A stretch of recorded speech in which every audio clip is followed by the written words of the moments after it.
Hi, I'm Peyton. I'm Misha. I'm Skylar. I'm Cooper. I'm James. And we are presenting on FedEx today.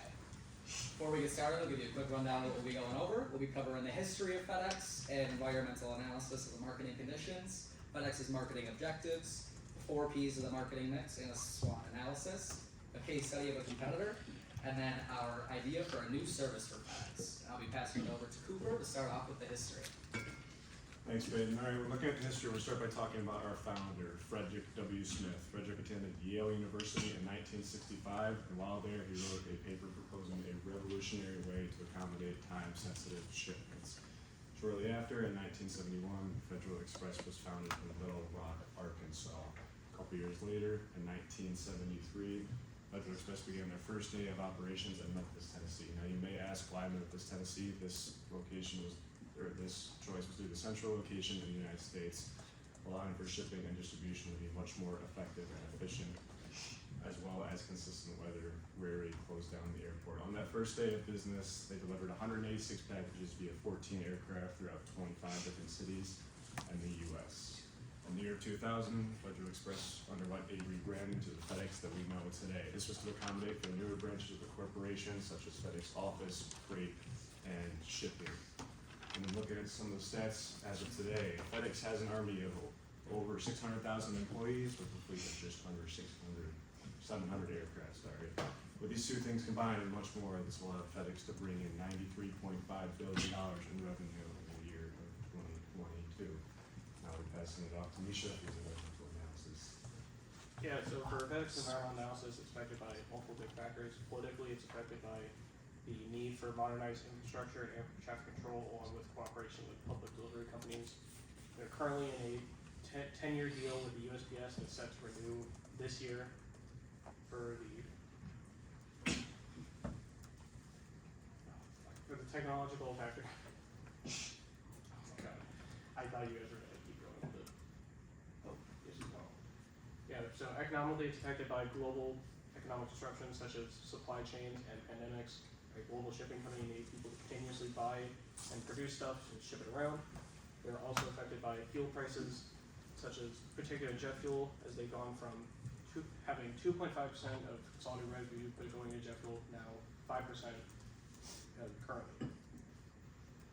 Technologically, they're affected by the emerging market of autonomous delivery AI. They're currently partnering with the U.S. Department of Transportation and the Memphis International Airport to test drone delivery, and they partner with Aurora and Picard to test self-driving trucks.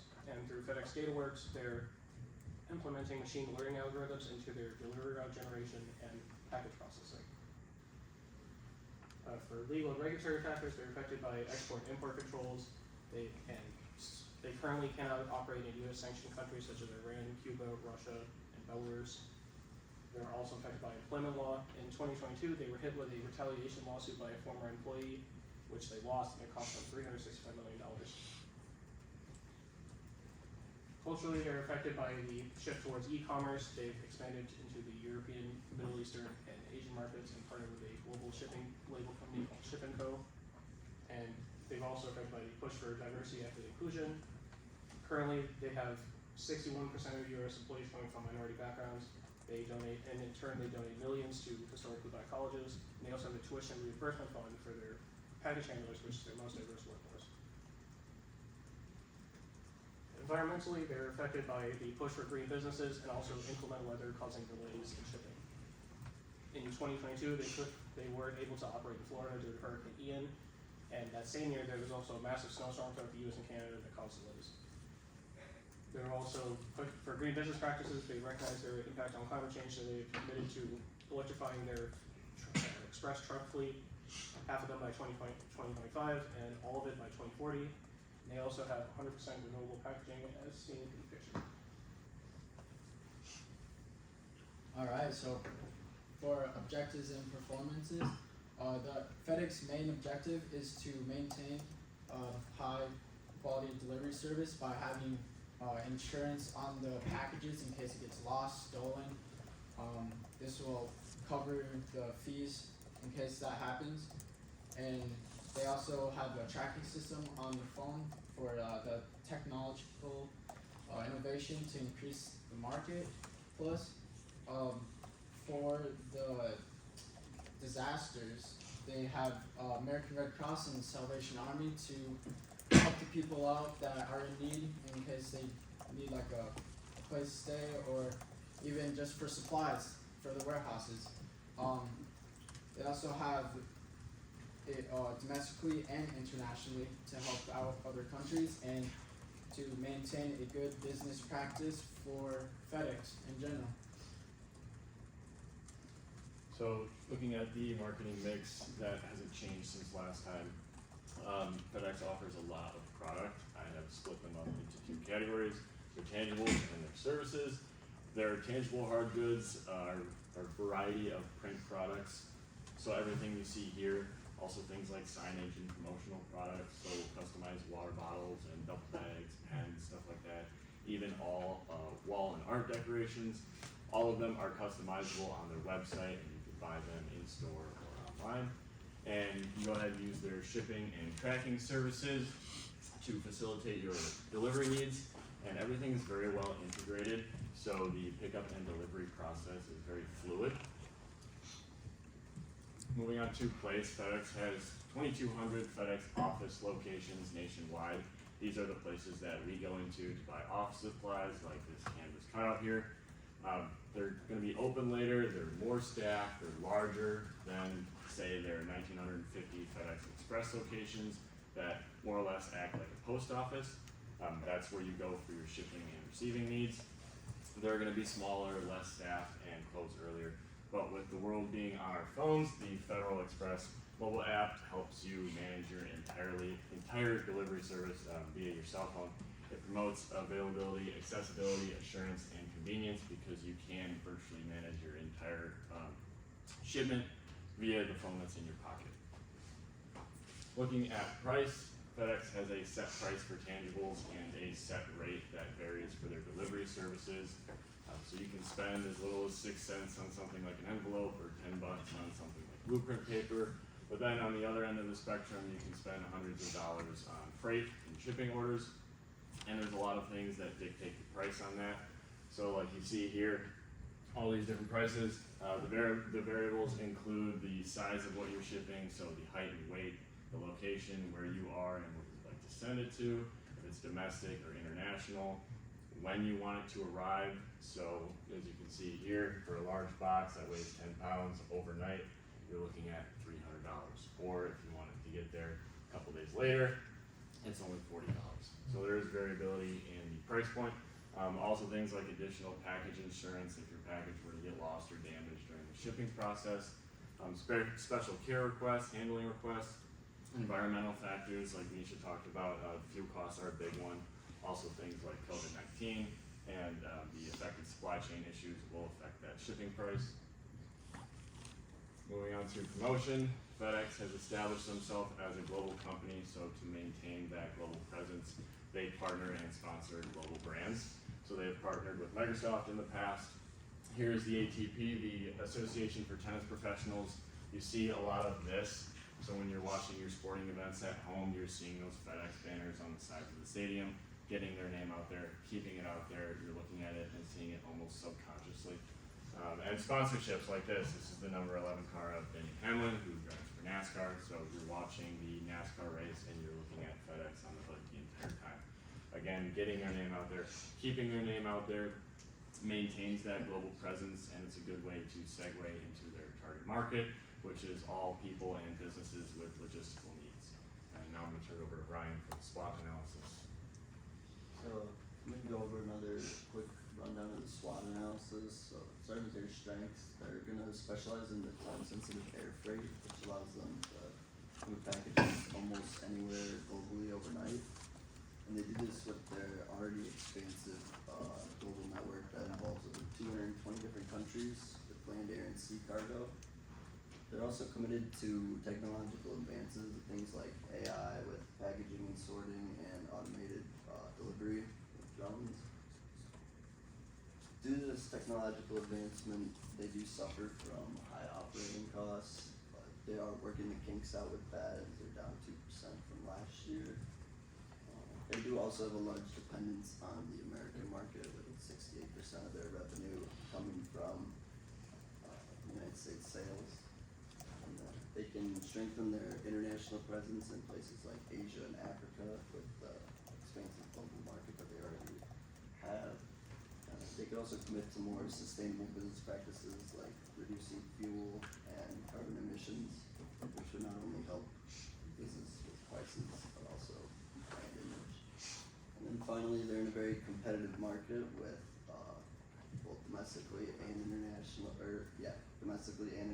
with DHL being their highest competitor overseas, and UPS being their largest competitor here in the United States. And then finally, they can suffer from political uncertainty, like Nietzsche touched on, with sanctions in Russia and having to pull out in Afghanistan due to the conflicts over there. That's off the debate. Alright, so our case study focused on our competitor, the United Parcel Service, better known as UPS, and to understand the differences between their marketing strategies and objectives, it's important to get a little bit of history on UPS. So UPS was founded in 1907 by two teenagers in Seattle on a $100 loan, and they kept their services restricted to the Seattle area until about 1919, when they expanded to Oakland, California. This year, they also changed their name from the American Messenger Company to the name we recognize today, the United Parcel Service, and they began painting their trucks their signature brown color, stood for sophistication and class. By the 1930s, they'd expanded to some cities on the East Coast. By the 1950s, they're offering services to both commercial and residential customers in most large U.S. cities, think New York and Chicago.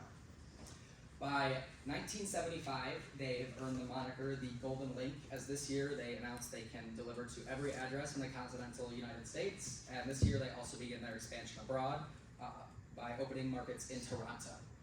By 1985, they're shaping up to be much more similar to what we recognize today. This year they announced that their next day air service delivery is available to all addresses in the continental US and their territories, and they also begin their expansion into the European market this year. In the early 1990s, we see their focus shifting to a more global one, and when they go public in 1999, they say it's a testament to their determination to innovate and grow in the parcel delivery service globally. So getting that early start, having been founded in 1907, UPS was able to get their foot in the door early in the parcel delivery services, and they've maintained that stranglehold with a 2016 report from UPS highlighting that they still have about 57.1% of the domestic market cap, with their second closest competitor being FedEx only at 25.2%. When we break that down a little bit further, UPS has 63% of their market come from their domestic market, 20% come from their international market, 17% come from their supply chain and freight management services for businesses large and small. Something not highlighted in this is 11% of that 63% of domestic revenue comes from one contract with one customer, Amazon. Amazon recently began facing an antitrust and anti-competitive business lawsuit. It's unclear how this will affect UPS in the long run, but FedEx are sure feeling like the smart guys for pulling out of business with them in 2019. So looking at the two businesses, being founded in 1907, airplanes weren't even a thing yet. So UPS's focus has always been on ground delivery, and they've stuck to that. And we can see how that's translated into the composition of their fleet, which has over 110,000 ground vehicles with about 200 aircraft. And then when we compare that to FedEx, which was the brainchild of a Yale student's thesis on time-sensitive deliveries, which focused heavily on aircraft, their ground fleet is only about 50,000 vehicles, while their air fleet is about 700 vehicles today. So this translates into UPS still offering the cheapest and fastest domestic ground shipping services, while FedEx offers the cheapest and fastest next day air delivery services. And really, UPS specializes in small domestic packages traveling ground, and these are often in business to consumer transactions and services, where FedEx focuses more on large, time-sensitive, often business-to-business freight transactions. So when tasked with coming up with a new idea or service for FedEx, we realized that we would need to lean into our strengths already, which is time-sensitive delivery. We also realized that it's pretty unlikely we're going to get the market majority out from underneath UPS because they're so large. So we want to increase our market cap a little bit, but really to increase customer satisfaction and loyalty, we knew we needed to innovate a service that no one else had.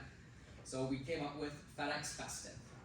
So this is gonna be a service exclusive to FedEx, which is gonna offer next day and same day delivery services on select holidays, for now being Thanksgiving, Christmas, and New Year's Day. This is a premium service which will fetch a premium price, but one of the reasons we decided to go this route is FedEx already offers a 24/7, 365 delivery service called FedEx Critical, which for now focuses on customers dealing with pharmaceutical and government document transactions. So we're hoping to expand the scope of that part of the business into a more consumer-focused product. So I'm going to pass it on over to Cooper, who is going to explain our objectives of this. Okay, thanks, Peyton. Looking at the marketing objectives for FedEx Festive, we started by taking into consideration that 51% of Americans do their holiday shopping on Christmas Eve. With that being said, this allows for FedEx to capitalize on consumer holiday seasonal spending, and also provide the ability for much more in-depth sense of consumer and brand loyalty to be created with FedEx. Now we hand it back over to James to talk about the 4 Ps. So the marketing mix for this, our product, like we stated, is a holiday delivery service, and customers would pay a premium on that service for guaranteed delivery next day or same day on those days that FedEx is typically closed. We calculated that the cost for this would be a 20% increase on standard shipping rates, and we got to this number because we thought it didn't break the bank too much, and it also just covers the employee pay and enough to turn a profit. So we thought a fair employee pay is 2.5 times their standard rate on those holidays. And we got there by averaging the standard wage for handlers and delivery drivers, and we made it so that their take-home pay after taxes was double their standard hourly rate before taxes. So an incentive to sweeten the deal to work on those holidays. Where we want to roll this out, we want to focus on high density areas. So this is only something we could do in large cities to start off with. So cities like Chicago, New York, Los Angeles, things like that. It would just be unrealistic and way too expensive to try and do city to city overnight and next day holiday deliveries. We also would partner with e-commerce retailers so that FedEx Festive would be a delivery option when you're buying things online within a city the day before or the same day. And to promote this, FedEx would promote this using advertising avenues that they already pursue, like brand partnerships, and especially holiday commercials is a big one. And we thought that mail-in promotions like solicitations attached to FedEx products that customers would already receive would be a good way to get their word out there as well. Passing that over to Skylar to wrap it up. Okay, so the FedEx Festive implementations, we're gonna test the service first in the US big cities to see how it goes, and then slowly it'll rotate towards more rural counties for the customers in case like they forgot to order their presents. Not like we want them to get them on time before like Christmas or like some holiday. So like the more numbers and orders that people do, the better it'll be for FedEx to keep on providing this service for the festive holidays. All right, any questions?